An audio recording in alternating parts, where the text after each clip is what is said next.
My name is Rose Lindboro, the program coordinator, Down Syndrome Society of Kenya. And I am glad to be here today to launch our report on employment according to the findings we found in Kenya on people with intellectual disability. I would like to shortly say something about the organization. Down Syndrome Society of Kenya, it is a non-profit DPO or OPD, as some call it, working for promotion of welfare of persons living with Down syndrome. We were registered in 2003 under the Societies Act, and also we are part of the umbrella body, that is the National Council of Persons with Disability here in Kenya. And it also has a national membership with Down Syndrome International. Our chief objective is to use a right-based approach to make sure that we achieve total inclusion in the human rights for people with Down syndrome and intellectual disability.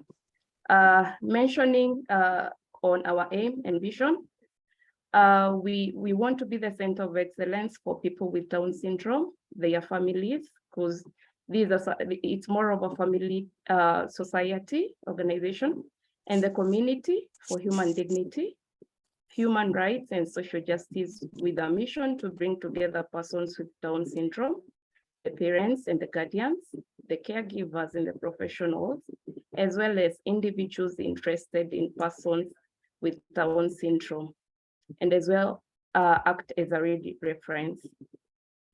I'll mention briefly about the project that we've had under the National Umbrella Organization. This is DSI. So Down Syndrome Society of Kenya has been part of the program. This is the program itself was called Making DPOs Equal Partners of Inclusive Development in Africa. It was led by IDA, a program that has run from the year 2020, that is during the COVID period, to December last year, 2022. These are funding through the funding from the NORAD.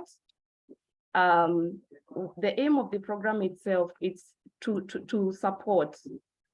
supporting meaningful participation of persons with disability in development, to make sure that they are part of development in each and every country. We are glad to say that we were involved with other 5 countries, that is Uganda. At some point, we also had Bangladesh, we also had Nigeria, Rwanda, and now Kenya. When we talk about supporting meaningful participation, and what does it, how does it relate with people with intellectual disability? As you all know, that people with intellectual disabilities are the most excluded groups in maybe employment, and maybe some factors that affect this. It can be stigma, discrimination, maybe lack of related workplace skills. Maybe they don't have the skills, and maybe the government doesn't have the proper policies that make sure that they include people with intellectual disability. And so with this project, we had to figure out how do we enable people with intellectual disability to be part of, so that they can participate. For one, in this project, we were able to do something we call self-advocacy. As you know, self-advocacy is more of supporting people with intellectual disability, or it can be maybe another disability, to be able to cope and maybe to have a voice. So for us not to speak for them, but for them to speak for themselves. And sometimes it happens because we have cases of those who are not verbal, they cannot speak for themselves, but we try to encourage them to use what they love to speak, to advocate for themselves. Reasons why we see self-advocacy quite important. It's because it builds confidence We have seen growth with the self-advocates, and also it helps the self-advocates get to know more about the human rights. Currently, we got to notice that there are so many people who are yet to know the UNCRPD. And this self-advocacy program that we had, it gave us a chance to educate self-advocates, to let them know that they have rights. And what we did with the UNCRPD, the good thing about the UNCRPD is that it also have easy read format, which is very encouraging, because for them, for people with intellectual disability, they might rely on images. What they see is what they get from it, and maybe for information that is written, it has to be easy read. And this really helped. It helped. They know their rights. They know about the Article 27, because we sang about Article 27 throughout this project on employment. And also it helps them in making their decisions. So that's the importance of self-advocacy, because they are given a voice to speak up for themselves. When we come to employment, what we note is that sometimes we get to find that there are those policies that are set, and maybe they don't properly include people with intellectual disability. And I can talk on behalf maybe of Kenya, because we've seen that there are policies, but maybe sometimes people with intellectual disabilities, they are not part of those policies. And also sometimes we don't get to blame the employers, because we know sometimes the employers do not know how to include persons with intellectual disabilities, meaning where we need guidelines. How do we educate employers on how to include people with intellectual disability? And I would like to mention that Inclusion International and Down Syndrome International, we've been part of their Listen, Include, Respect reference group on proper guidelines that should be used to include people with intellectual disability. And we know that with these guidelines, the guidelines are going to help us not to leave anyone behind, as we always talk about. Maybe in workshops, maybe in conferences, we get to know how to include people with intellectual disability. And we have that Inclusion International have, they have a website with these guidelines, and we would like to be partners with different organizations. We would like to educate them. How do they include people with intellectual disabilities? And they'll get to learn a lot. Yeah. And that is my summary about the project. Next, we are going to invite one of our self-advocates. She's going to tell us more about herself. She was a lead self-advocate in the project, because we are an organization for and of people with Down syndrome. So we are going to give our self-advocate a chance to speak. And I bet she has a presentation that she would like to present. Good morning, Muthoni. Good morning. How are you? Fine. I'm also fine. Nice to see you. What do you have for us today?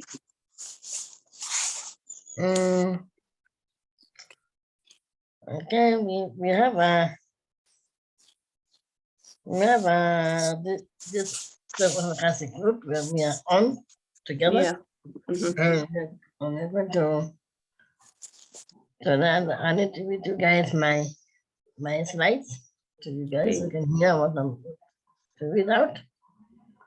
And let you hear about myself, what I'm doing, the right work I'm doing.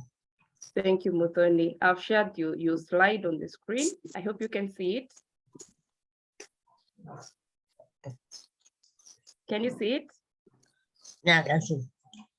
Nice. So are you ready to? Yes.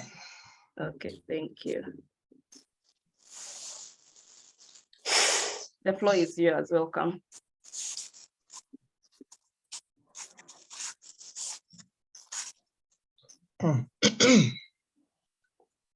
My name is Ambassador Magoni House, Down Syndrome International of DSI, representative in Kenya. I was leading the self-advocacy during the self-advocacy and an appointment project.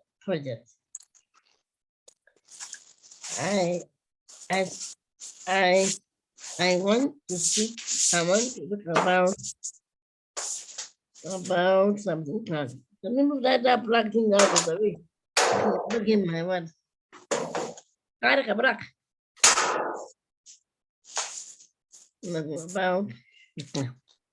my name is Magoni. I am ambassador Magoni House and I am Down Syndrome International DSI representative in Kenya.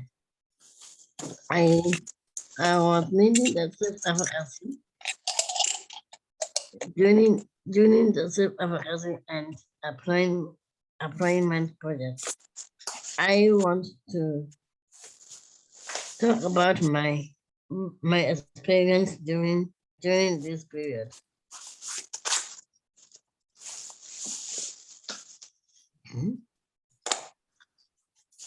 Muthoni, what do you want to say about the project?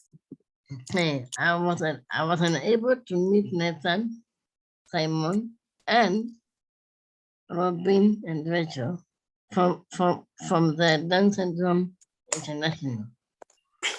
I met many self-advocates in Kenya through our meetings and physical meetings. I was given a chance to work and I given a salary. I was happy to get paid and I bought myself a phone. I also helped my family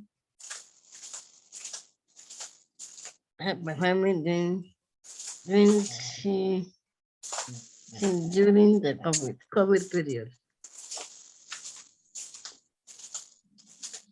I also made my first work trip to Rwanda through this project. I shared the workshop with the self-advocacy from Rwanda, Uganda, and Nigeria to discuss about appointment of period, intellect disability, our countries. Thank you. What do you like to tell the world about including people with Down syndrome? I would like to have more projects on self-advocacy. This gives me a self-advocacy and option competent learning staff. Thank you. I should also to be tried with that paid well. More than new projects are self-advocacy employment. We will help them to be doing things on them.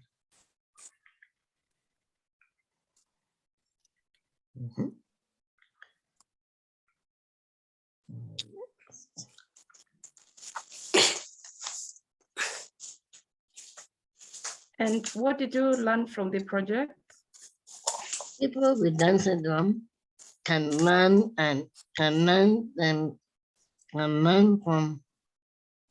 for themselves.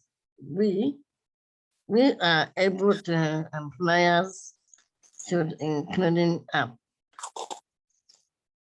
We Article 27 of UNCRPD taught our employment right.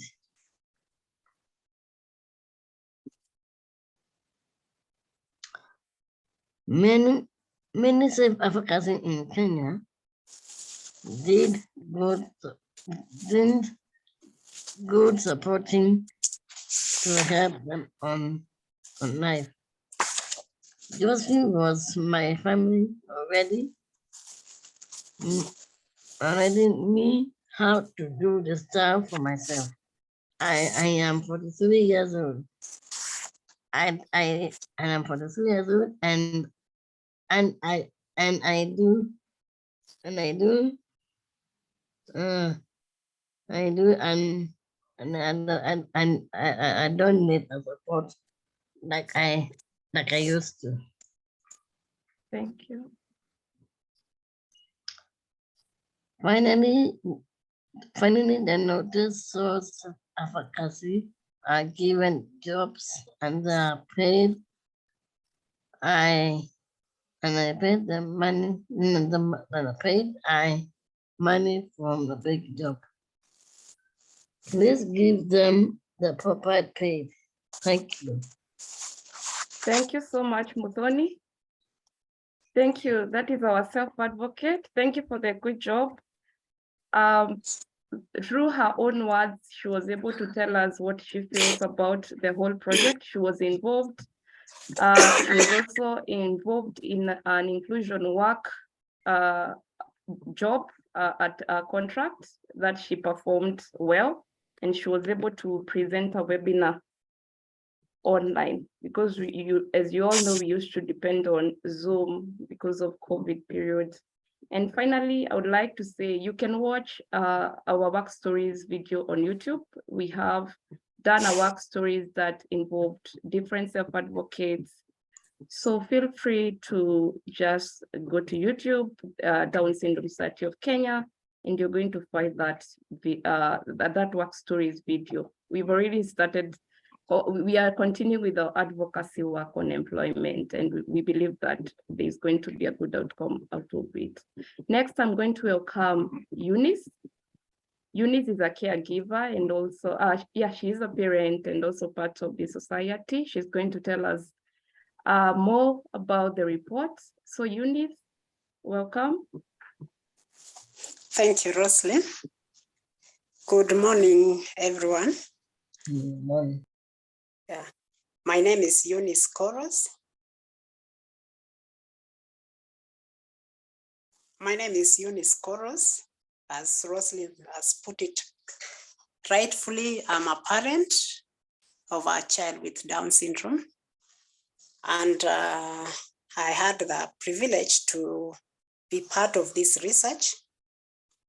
The work that Down Syndrome Society of Kenya gave me was exciting, and I am grateful for the same.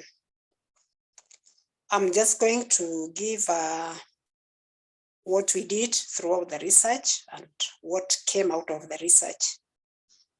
The study was informed by the fact that persons with intellectual disability have been excluded in employment.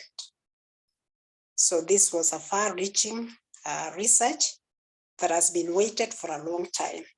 And the purpose was to establish the best practices in inclusion of persons with intellectual disability. The research, or rather the study, was guided by 4 main objectives. It was to establish inclusion of persons with Down syndrome, both in formal and informal sector, and also to find out what the government of Kenya is doing to bridge the gap that has existed in employment of persons with generally intellectual disability, and in this case, we were looking at Down syndrome.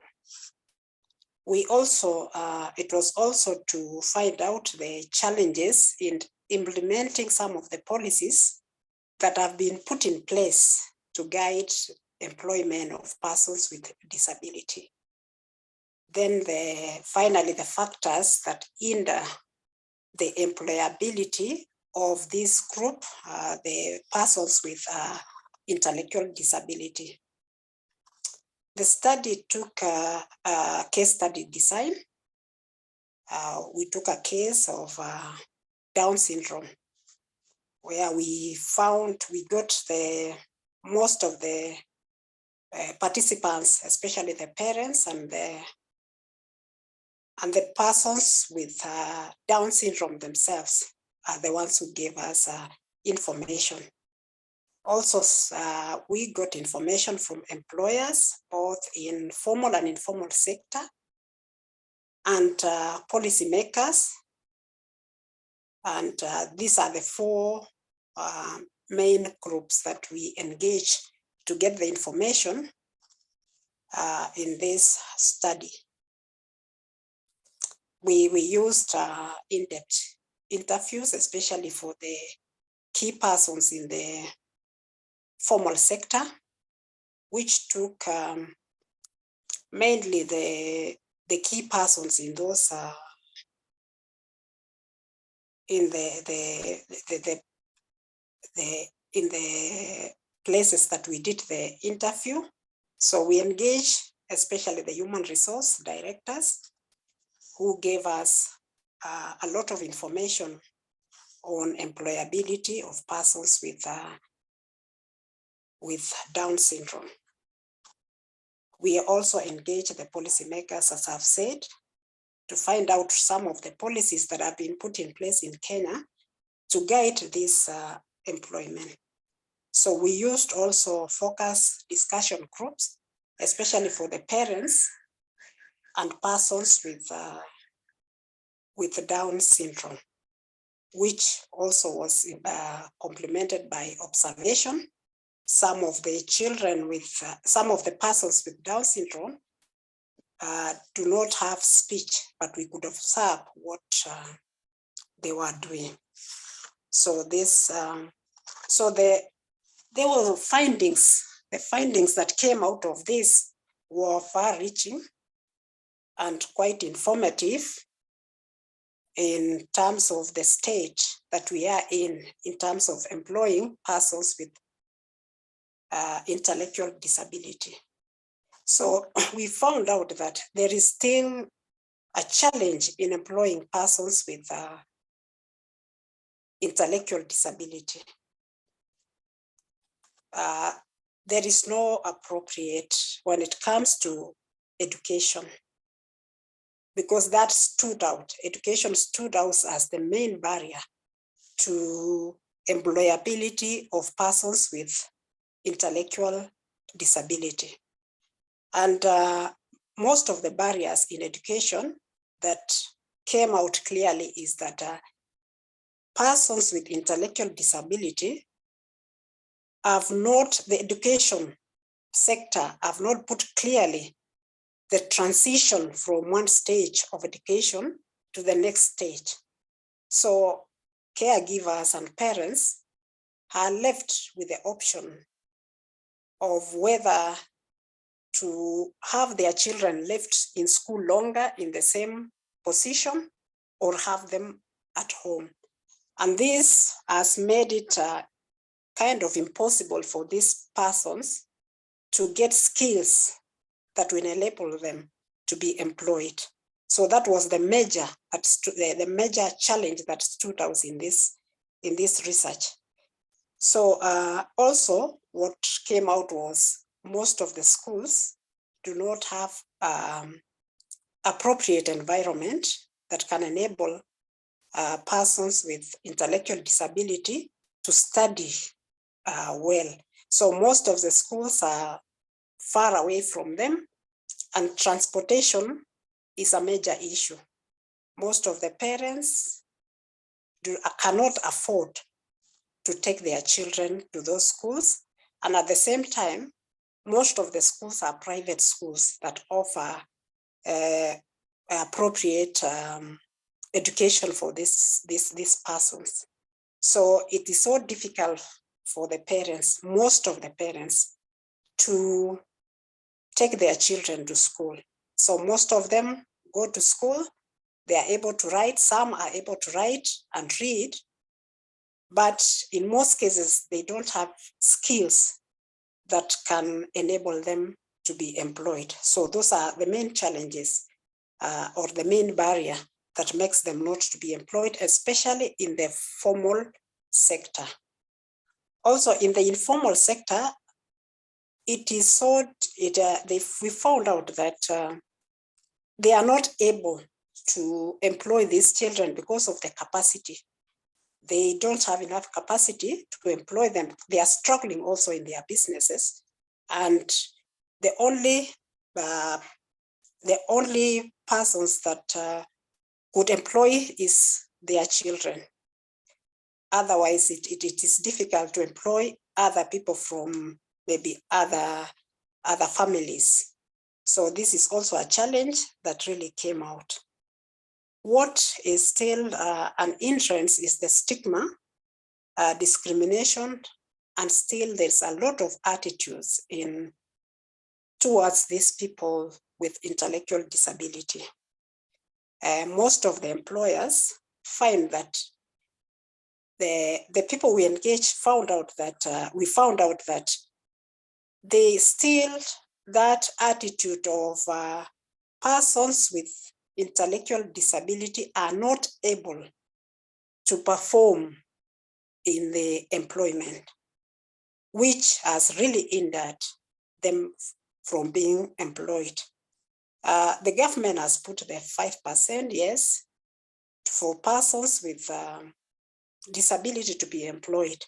But in this, there is still, persons with intellectual disability are still discriminated because of their, I think it is the disability itself has been stigmatized, and in that they feel they are not capable to handle most of the work in those places.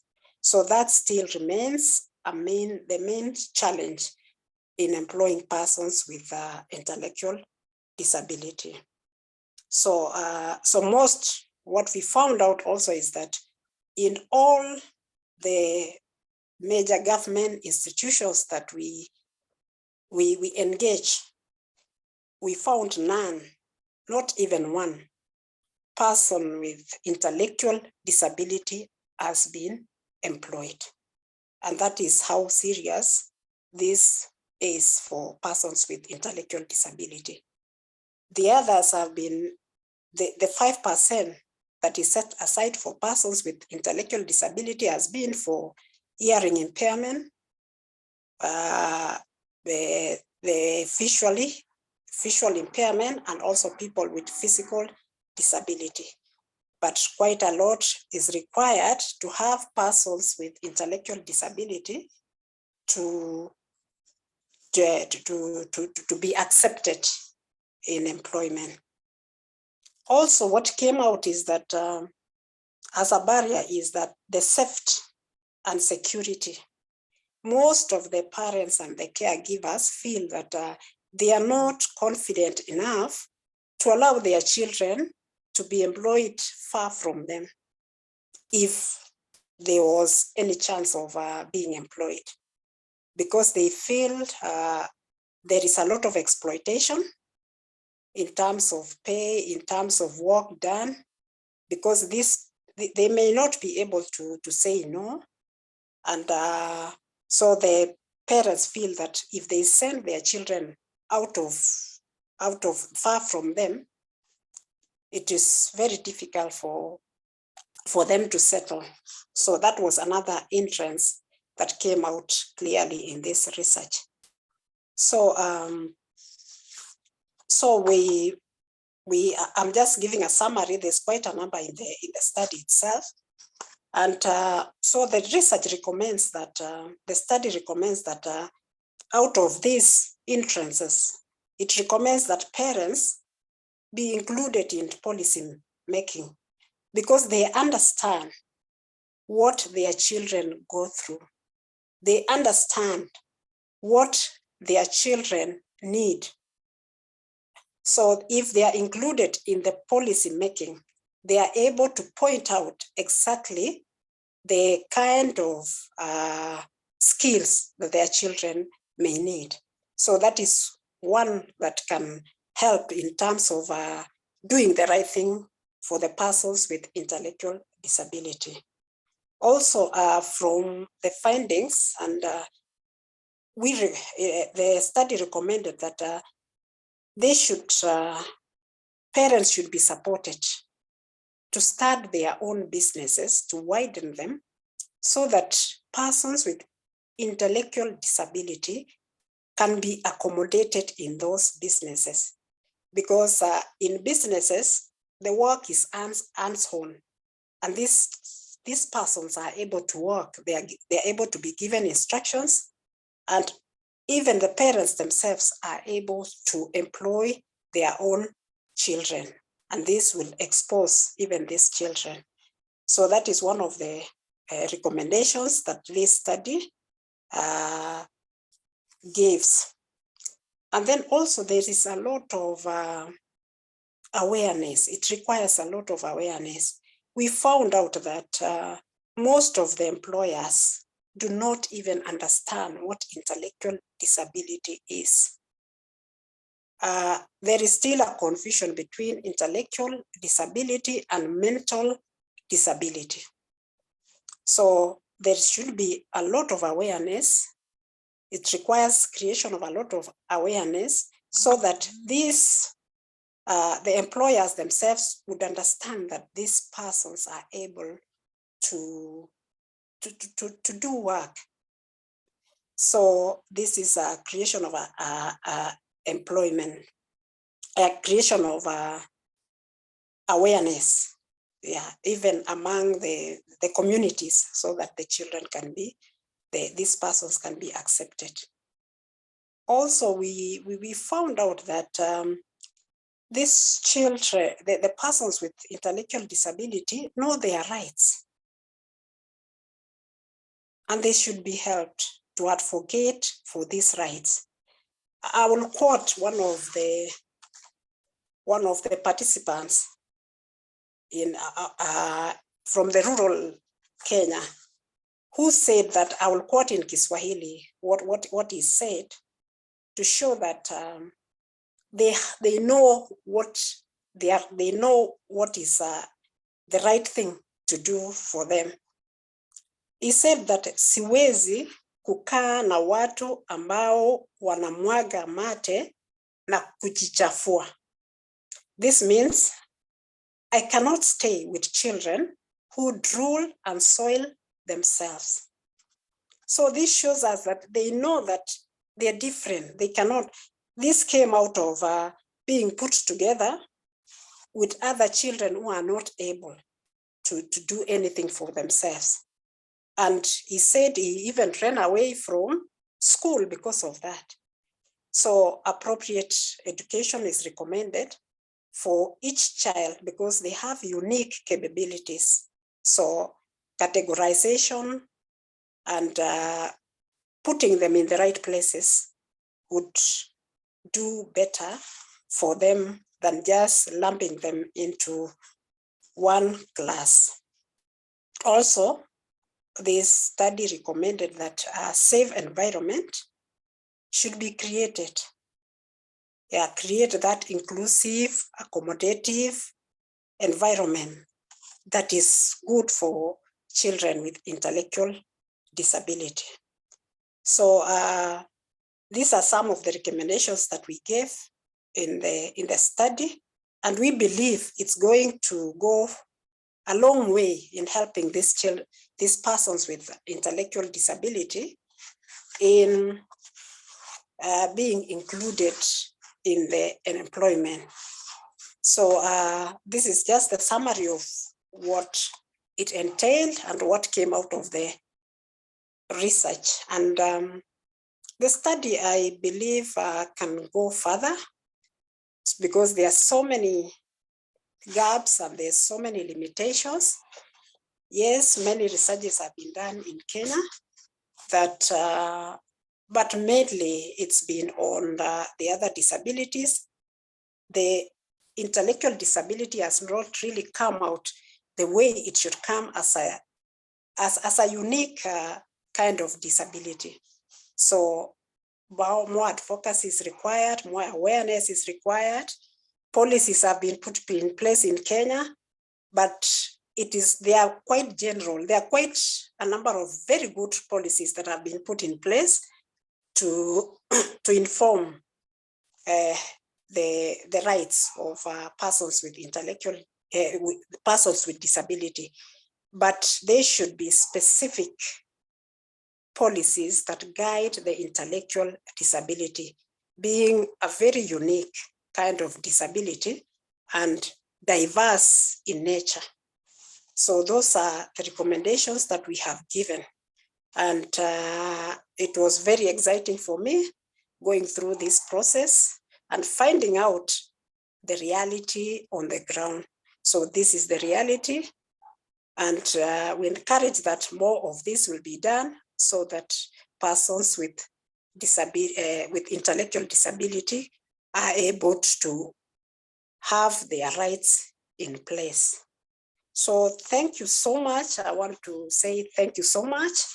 I want to thank the DSI team for the guidance, for even spearheading this study. I want to thank you, Nathan, for your guidance where we didn't have any issue throughout. I want to thank you for especially for the feedback that you gave that took us at a higher notch. We really thank you very much. We thank you, Rachel, for all the guidance that you gave us throughout this study. Thank you very much. And DSSK team, I say also thank you very much for believing in me, believing in my abilities to do this research. You left it to me and gave me the freedom to do the work, and I'm glad that we are launching today. So thank you so much, all the participants, the respondents. I appreciate you so much for giving us the chance to interact and the information that you gave.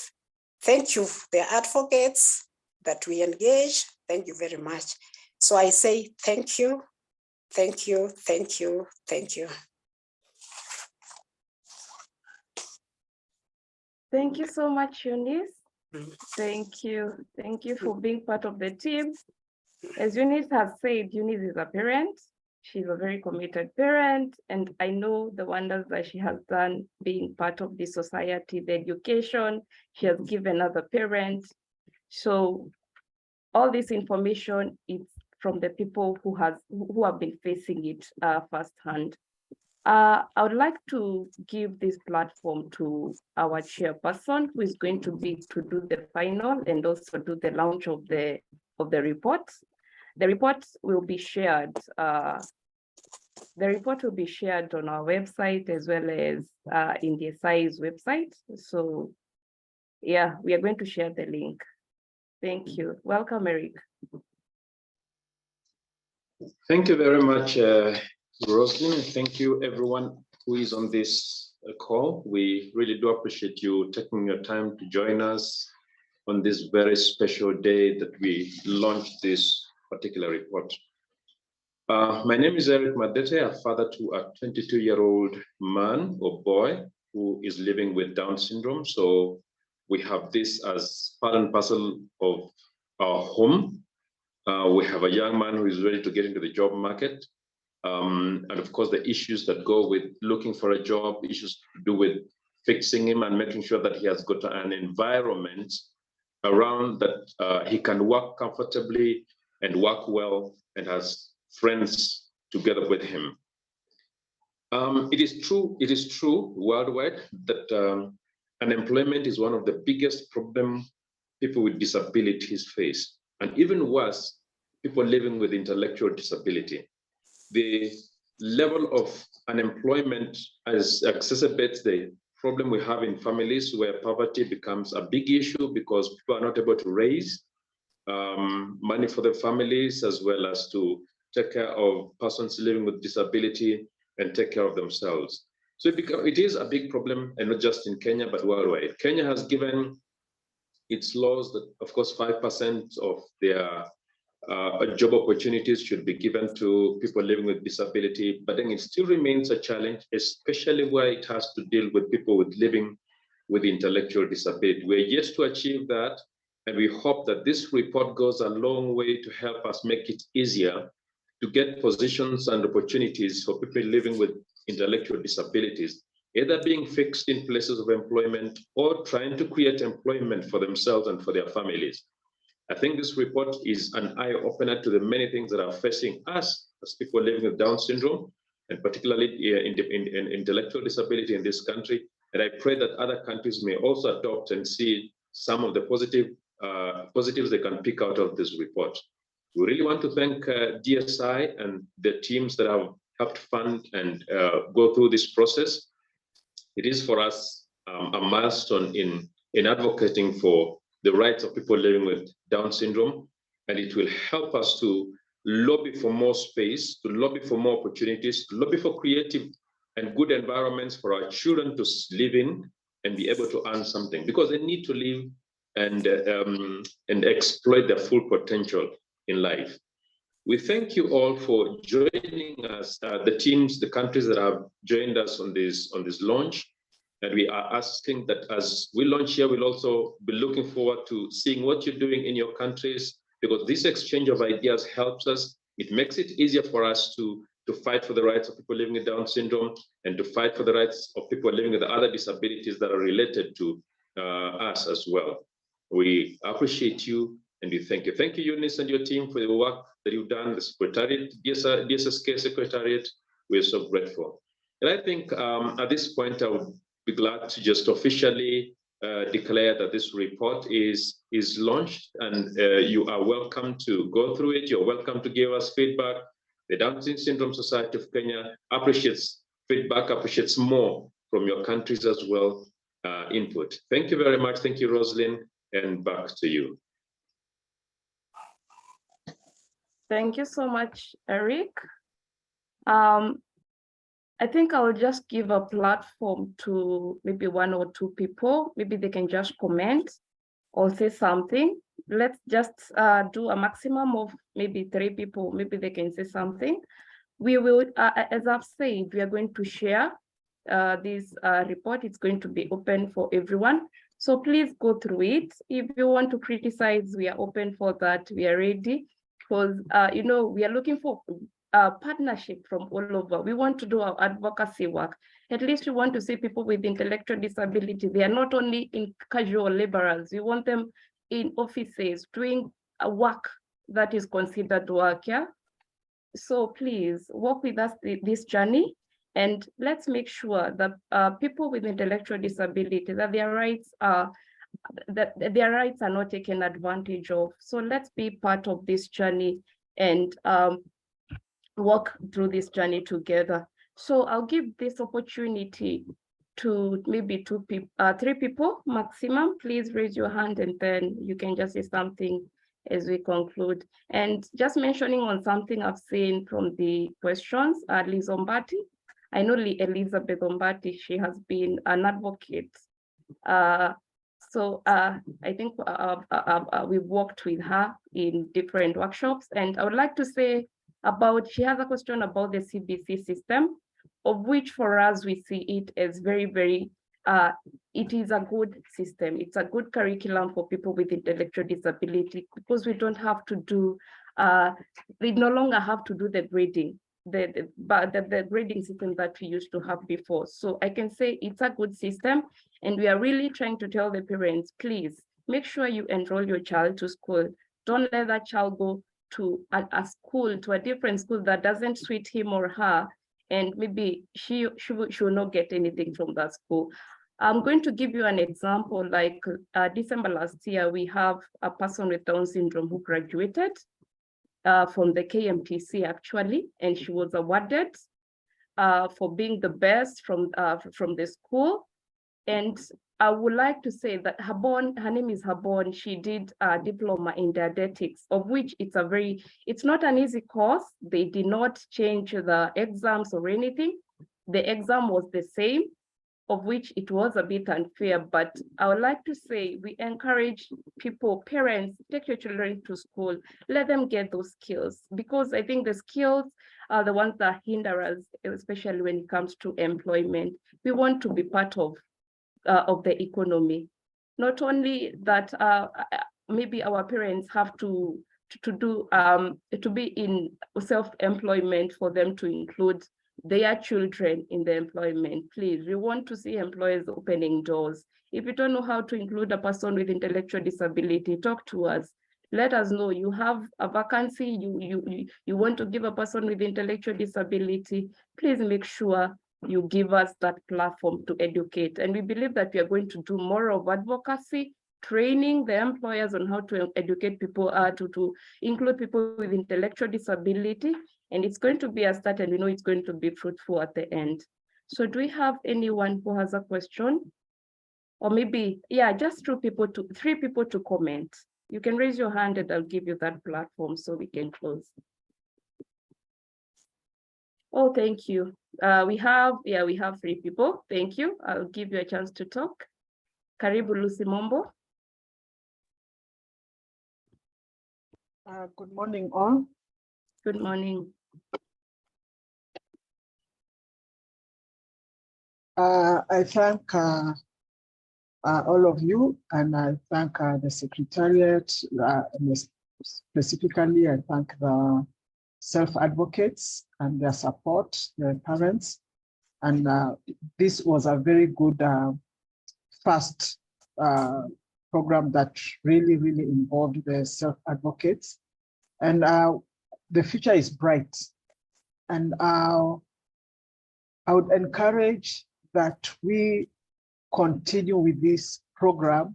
All institutions that were funded can continue looking for funding to continue with the program, so that to involve more self-advocates, involve more parents. And it's a program that I think if it's continued within 5 years, there will be remarkable differences, especially in creating awareness on employment for self-advocates, for people with Down syndrome, as well as the network. Because as I look at the charts, I'm seeing we are so many of us from St. Lucia, from Indonesia, from Somalia, our neighbors here. And this network, I think, is what we need as Down syndrome fraternity, so that we are able to relate on what goes on and maybe replicate best practices that happen in other countries. So kudos to DSI and NORAD for funding this.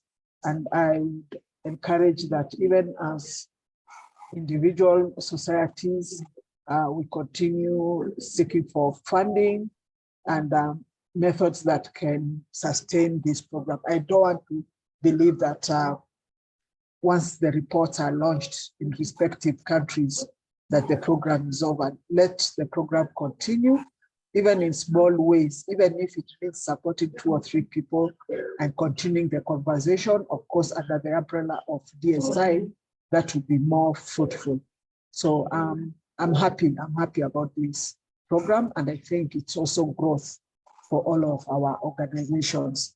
And I think even for Down Syndrome Society of Kenya, at this level, we're also looking at our adults.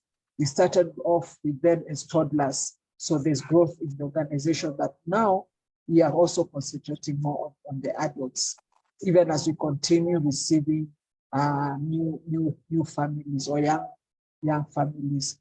So kudos, and I really appreciate this. Thank you. Thank you so much, Lucy. I'll give this platform to Anil. Please tell us where you are from. Welcome.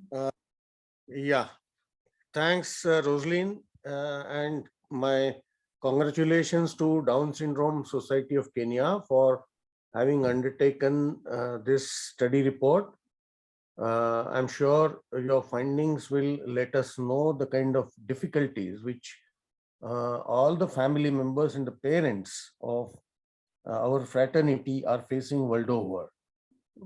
My name is Anil Joshi. I am from New Delhi, India, and a proud father of a 29-year-old daughter who is in regular full-time employment for the past 9 years. Obviously, this was not possible overnight. So we work with groups of parents and my experience has been we need to mentor the parents first Yeah. and make them believe in the abilities of our children. Abilities need to be evolved or developed over years, and it starts with making our children live or be independent, that is away from the parents. And then working on developing their skills in different work areas, whether they are vocal or otherwise, whether they are educated or not, whether they are able to read and write or not. But our children have great learning abilities and passion to learn. They are curious, they are keen observers, and they follow the routines methodically. So these are some of the traits which can be put to use in different industry and business areas to get them into a meaningful, structured day in their life. Uh, Please feel free to reach out, because through Down Syndrome Parent Society in India, we work across the country.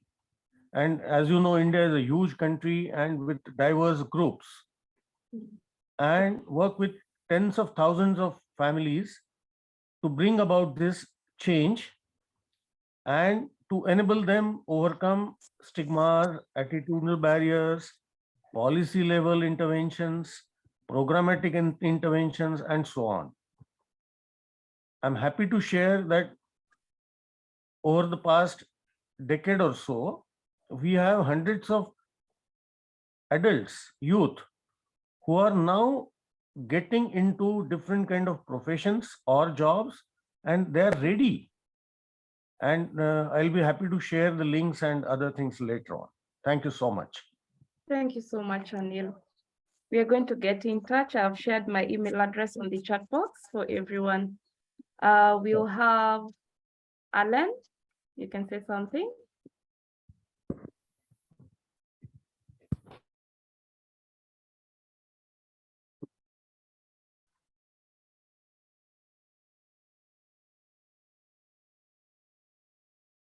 Alan.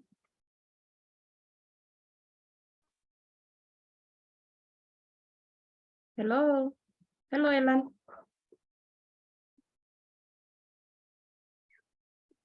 Okay, maybe finally we can finish with Alice.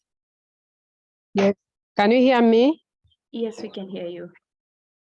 Yes. Good afternoon, everyone. Good afternoon, Alan. I'm Alan from Uganda, Mhm. a part of 11 years old girl, a vocational trainer of children with intellectual disability. I would like to thank DSI Kenya for this great achievement, and so far how you're doing your things. I wish this could come even in Uganda, because you people have gone very far. You make us proud. We feel as if we cannot do it, but with your effort and support, we can. Currently, I have two old male. One is 19 and another one is 22. They have finished the vocational trainings, but as you talk of unemployment, I see as if there is no organization who can really employ them, because they see them as people who cannot manage anything. I would like you people to give us support. We end this stigma in Uganda. We build awareness. We teach people, we sensitize them so that our children can really find supportive environment, and they don't feel isolated. Another thing, I would like you people to help us, at least we achieve something in as far as raising awareness of people with Down syndrome or intellectual disability is concerned. Thank you so much. I'm really grateful. Thank you so much, Helen. I would like to comment shortly before I give the final person to finish. That is on. We'll also be having another webinar hosted by Uganda. I believe we are going to be sent for the link, and we'll be able to join, and at least we can also get to know their findings on people with on the employment of people with intellectual disability. Thank you so much, Helen, for your comments. And we will try and work together and make sure that people with intellectual disability are not left behind when it comes to development. Finally, we are going to give this platform. Okay, sorry. I'll give this platform to Alice. Please unmute yourself.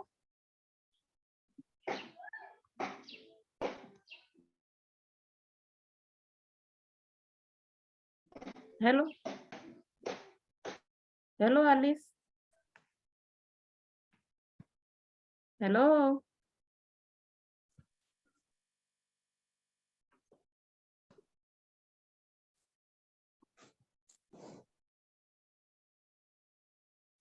Okay, let me give this platform to Lydia. Lydia, welcome.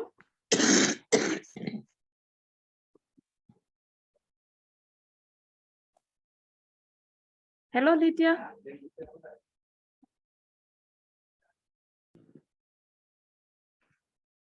Hello.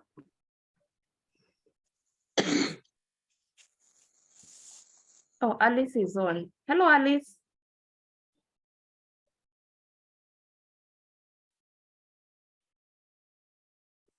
We seem to have lost them. So I think maybe you can send us a message. You can do an email. The chat is open, and you can be able to write something. So I think we've come to the final part of the lounge. We've come to the final part of the lounge. To the lounge, I would like to thank everyone for being here today. I think this is a journey. If at all we don't get to learn from each other, we won't know what the other person is going through. So my prayer and what I would like to request everyone, especially to the DPOs in the country, in Kenya especially, please make sure whenever you're calling in for a meeting, whenever you're calling in for a workshop, if at all you want guidance on how to include that person with intellectual disability to be part of that meeting, please do talk to us and make sure at least you include not only people with physical disability and people with intellectual disability. Whenever you have that workshop from different DPOs, make sure you have people with intellectual disability, because if at all we don't give them that platform right now, we won't know much about them. We will just be assuming it is only us who exist. But now, if at all you don't give that platform to a person with intellectual disability, if at all you don't make sure that that person is properly accommodated, then they are going to miss out in all this. So let's give them a voice and let's work together to make sure that they are included. As we start this journey, as we continue this journey in advocacy, let's make sure that it's productive, there is an outcome out of it, and we believe by the end of this year, Kenya is going to have at least 4 people in the employment in the employment. So we are looking forward to it, and we are open to any employer that is ready to open that door for a person with intellectual disability. So thank you so much. I would like us to conclude. Ivy, we forgot to open with a word of prayer. Sorry, but Ivy is going to pray for us. Is Ivy around? Hello, Ivy.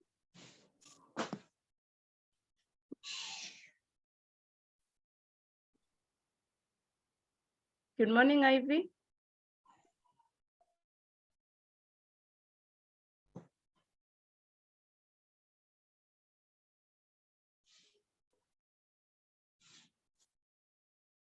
Unmute yourself.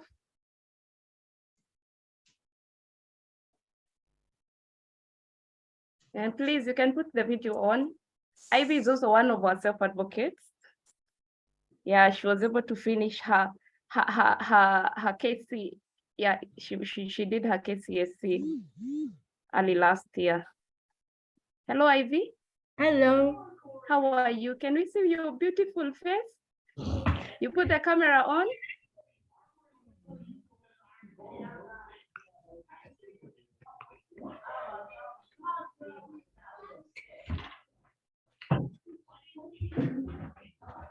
You can introduce yourself, tell us what you're doing, and now then you can conclude with a word of prayer. Welcome, Ivy. Thank you.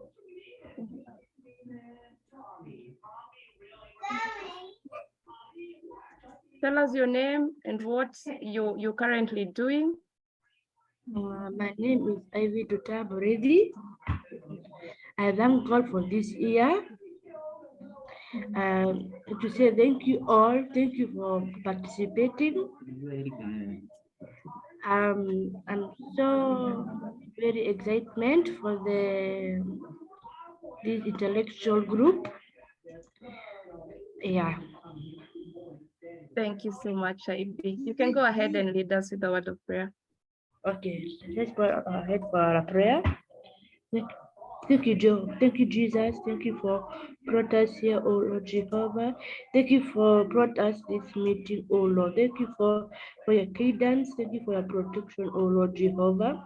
Thank you for the gift of life, oh Lord Jehovah. Want to pray for this hour, Lord. Father, Lord, may open our minds unto Jehovah as we approach this new day, oh Lord. Give unto us, Jehovah. We give us the glory. I give us the worship, Jehovah. As we end this meeting, Lord, may you be with us and guide us, Jehovah. It's in the mighty name of Jesus, I give you thanks. Amen. Thank you so much, Ivy. So thank you, everyone. Thank you, Nathan, for being good, a good IT support. So we end the meeting there. Thank you so much. Bye-bye. Bye-bye. Bye-bye. Bye.